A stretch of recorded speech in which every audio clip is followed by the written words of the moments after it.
Tu vas me donner une dernière chance pour t'expliquer pourquoi tu as tort. Et on va essayer de le comprendre ensemble, car pour moi, la seule chose qui compte, c'est de te voir évoluer sur ton activité ou du partage de ta passion. Tu dois aussi connaître la raison de cette vidéo. Et pour ça, je vais revenir 4 mois en arrière, lors de mon séjour à New York, et une discussion que j'ai eue avec Adrien, qui est un vidéaste professionnel et en plus abonné à la chaîne. Sérieux Adrien, je comprends pas. J'ai publié une vidéo dans laquelle je donne 7 conseils pour filmer correctement en vertical et je fais même pas 3000 vues, alors que d'autres publient des vidéos en disant de continuer à filmer en horizontal pour la création de contenu vertical et vont taper plus de 10 000 vues. Je deviens fou. Tu sais, moi David, perso, ça m'arrange que ta vidéo fasse moins de vues que celle des autres. Ah bon, pourquoi? Bah en vrai, ça veut dire qu'il y a plus de 10 000 personnes qui vont continuer à filmer n'importe comment pour le contenu vertical et moi ça m'arrange. Du coup, j'aurais pu en rester là, mais bordel, quand tu sais que 94% des gens préfèrent tenir leur téléphone en vertical plutôt qu'en horizontal, tu peux pas conseiller de filmer n'importe comment pour la création du format qui est le plus populaire à l'heure actuelle. 5 points clés. Je vais te donner 5 points clés à retenir et après je te fous la paix. La vidéo professionnelle, c'est en horizontal et pas en vertical. Ok, j'ai compris. T'es un puriste et pour toi la vidéo c'est d'office au format horizontal. Et pourtant, comme le dit si bien mon poteau François de la chaîne Explique-moi encore, au final, une vidéo au format vertical, ben c'est pas plus déconnant qu'une photo en vertical. D'autant plus qu'on n'a jamais entendu un Spielberg ou un Tarantino se plaindre sur le format vertical. Qu'est-ce qui compte? C'est de raconter une histoire, et ce, peu importe ton format. Si tu vois des limitations à ce format, dis-toi qu'il s'agit de limitations que tu te seras toi-même fixées. Car si je viens à donner ma caméra à un enfant et que je lui demande de filmer un paysage en vertical, il le fera sans aucun problème, car il n'y verra aucune limitation. Et d'ailleurs, ces limitations, elles diminuent de jour en jour grâce à des accessoiristes de renom qui viennent à nous aider. On a par exemple Wooden Camera, qui est un des leaders dans le marché des accessoires pour caméra, qui a développé un line-up complet pour accessoiriser nos caméras et nos moniteurs en mode vertical. On a eu dernièrement Tilta qui a sorti un setup pour la FX6 en mode vertical. Tout cela évolue de jour en jour et avec un écosystème professionnel. La qualité des vidéos sur les plateformes verticales est mauvaise avec trop de compression. De nouveau, quelque chose qui évolue. À l'heure actuelle, Instagram ou TikTok. Et si tu viens à cocher les bonnes options lors de la mise en ligne, tu auras quelque chose de tout à fait correct et qui en plus avec le temps va venir rattraper la qualité de YouTube. Par contre, c'est à mentionner que c'est toujours de la Full HD et pas de la 4K. D'ailleurs, quelque chose que je ne comprends pas. Plein de personnes vont conseiller de filmer en 4K en horizontal pour venir zoomer et cropper dans ton image et l'adapter en vertical. Alors qu'il te suffit tout simplement de filmer nativement en vertical et en Full HD. Tu vas économiser de l'espace de stockage sur ta carte, de l'espace d'archivage, ton fichier sera plus facile à traiter en post-production et dans l'absolu, même si l'argument est un peu bancal, tu vas économiser de la bande passante. Avant de continuer, laisse-moi te parler du sponsor de la vidéo avec Motion Array.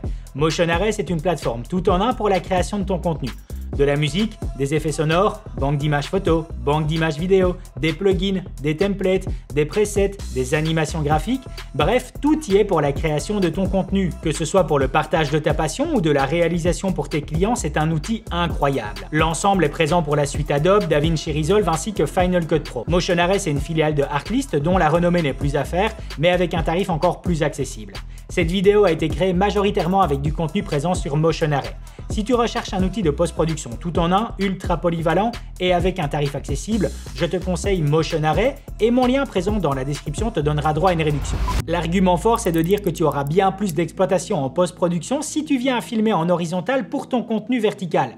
Ben moi je dis surtout que c'est bien plus de possibilités pour faire des erreurs de cadrage. Si tu filmes nativement en vertical pour ton contenu vertical, tu auras directement un cadrage qui sera correct.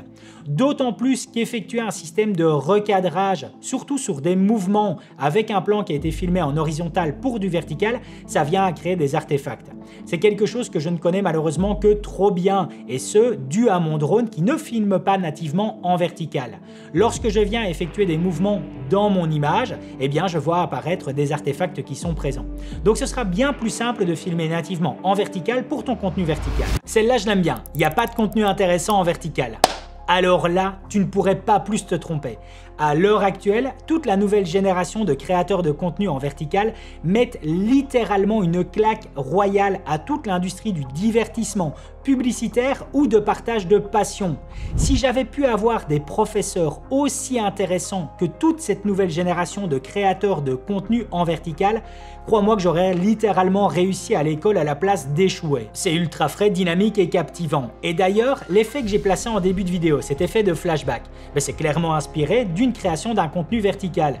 Et ça m'aura poussé à apprendre un nouvel outil sur DaVinci Resolve, l'outil de la perspective de caméra 3D. Sans ce contenu vertical, je n'aurais jamais été intéressé par cette transition et je ne me serais donc jamais intéressé à d'autres outils de présent dans DaVinci Resolve. Dis-toi que tu dois faire acte de curiosité pour le contenu vertical, car si pour toi le contenu vertical, ça se limite à des filles qui sont occupées à danser, désolé de te le dire, mais c'est que tu as peut-être justement trop regardé ces filles qui sont occupées à danser ou que tu as peut-être trop liké ces filles qui sont occupées à danser.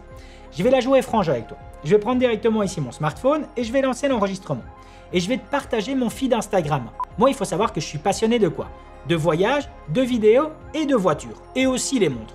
Et maintenant ici, regarde le feed que j'ai sur Instagram. Celui-ci correspond à mes passions. Pourquoi? Parce que je ne me laisse pas distraire. Quand Instagram essaye de me reprendre dans son piège, je lui dis non, ça ne m'intéresse pas. Là, il y a une vidéo sur laquelle il essaye de me piéger, tu vois, avec des petits billets sur la table. Je clique dessus et je vais faire ça ne m'intéresse pas, tout simplement. Je continue pour qu'il ne me fournisse que du contenu qui me passionne, qui me plaît vraiment et sur lequel je vais continuer à faire un acte de curiosité. Pareil, de nouveau ici quelque chose, il essaye de me piéger. Non, ça m'intéresse pas.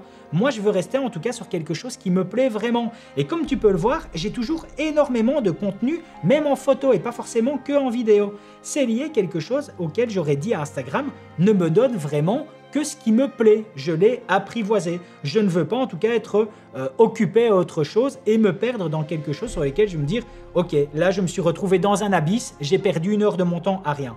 Ben non, pas du tout. Moi ce que ici Instagram me propose au niveau de mon feed, mais ça va être hyper enrichissant. Quand je vois par exemple ici cette vidéo avec la timeline complète qui reprend les effets sonores, ben ça va m'inspirer, ça va me pousser à aller un peu plus loin. Je me dis waouh, je crois que j'ai vraiment encore du chemin pour justement m'améliorer dans les effets sonores. Donc ça c'est quelque chose auquel justement tu dois faire acte de curiosité et aller un peu plus loin. Ne te laisse pas avoir tout simplement par les pièges qui sont mis en place par les plateformes verticales. Les clients pour le contenu vertical, ce sont des mauvais clients, ce sont des clients amateurs. Celle-là, je l'adore. Qui sont à l'heure actuelle les clients pour le contenu vertical? Ça peut être la FIFA, ça peut être la Formule 1, ça peut être Nike, Adidas, ça peut être n'importe quelle grande marque de présente sur le marché. Et dis-toi une chose, ces personnes sont gérées par d'autres responsables dans la communication qui savent exactement ce qu'ils veulent. Si le jour du tournage, tu débarques avec ta caméra qui est positionnée en horizontale, alors qu'on t'a dit très clairement que la création du contenu serait pour une plateforme verticale, eh bien c'est toi qui vas passer pour l'amateur. N'essaye pas d'expliquer à ces personnes qu'elles auront la possibilité par après d'exploiter le fichier en horizontal. Elles t'ont dit dès le départ que c'est pour du vertical. N'essaye pas en tout cas de déformer ce qu'elles désirent. Positionne-toi directement en vertical. Bon, tu l'auras compris, je parle ici de points clés pour la création de contenu 100% vertical. Si dans ton cas, il s'agit de création de contenu devant être à la fois en vertical plus en horizontal et sans possibilité de filmer 2 fois, alors filme bien en horizontal pour ensuite adapter comme tu peux le rendu en vertical. Je rappelle aussi que je parle de contenu vertical et pas de contenu court. Ne fais pas l'erreur de confondre les deux. Pour beaucoup, ce n'est pas le vertical le problème, mais le fait qu'il soit associé au contenu court et de toutes ses dérives, même si crois-moi qu'il est possible de partager en contenu court de qualité. Si tu me suis uniquement sur YouTube, je t'invite vraiment à regarder ce que je publie sur Instagram, car tu risques d'être étonné du type d'informations ou de messages qu'il est possible de créer. J'ai par exemple partagé un réel parlant de la toxicité d'un commentaire négatif, et celui-ci était assez pertinent que pour être repartagé en masse et atteindre quasiment 400 000 vues. Le contenu court est pour moi largement discutable, mais le format vertical n'est au final pas plus déconnant qu'une photo en mode portrait. Et rassure-toi, les films seront toujours tournés en horizontal et ton écran de cinéma va aussi rester en horizontal. Mais dire que le vertical n'est pas un format vidéo revient à vivre dans le déni, car tu peux pas nier que rien qu'en France, t'as pour TikTok et Instagram confondus 40 millions d'utilisateurs mensuels actifs, ce qui est exactement le même nombre que pour YouTube, mais tout en sachant que YouTube intègre aussi le vertical avec les shorts. Donc s'il te plaît, arrête de cracher sur le vertical, je te demande pas de l'aimer, je te demande pas d'en produire, mais juste de le respecter. Et le respect, ça commence par de bons conseils, et ça tombe bien car je te partage dans cette vidéo 7 conseils lorsque tu filmes en vertical. Je te dis à tout de suite dans cette vidéo.